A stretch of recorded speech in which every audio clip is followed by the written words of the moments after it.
Hi everyone, welcome back to another episode of Origami Design. Today we'll be talking about free folding, one of the easiest ways to design origami. And let's get started.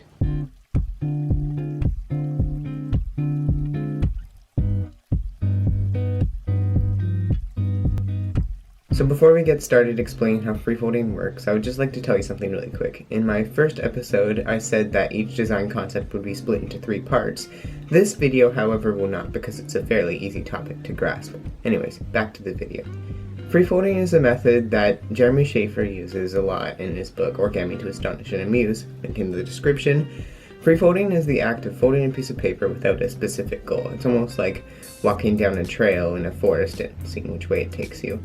What makes free folding so easy is that you don't need a lot of imagination and you don't have to know exactly what you want to make from the very beginning. However, the first steps can be somewhat hard because it's kind of like making something from nothing. An easy way to get around this is to first start with a base that someone else has already made. Just make the final model look different from the model that you're copying. Say, if you make a parrot into an eagle, that you can't really call that your own design. But if you make a parrot into, say, a human figure, then you can definitely call that your own design.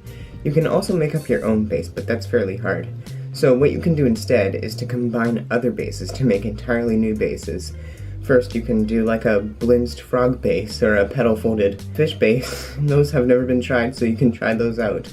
And that's basically the essence of free folding, looking at little bits and pieces of models and just putting them together in your own design. And if you do it right, it can be somewhat fun. And that's basically the video. I hope you enjoyed this short one, and stay tuned for next week where we talk about grafting. Sorry, not next week. In like 2 weeks, hopefully. Yeah, so stick around until then, and I'll see you next time. Bye.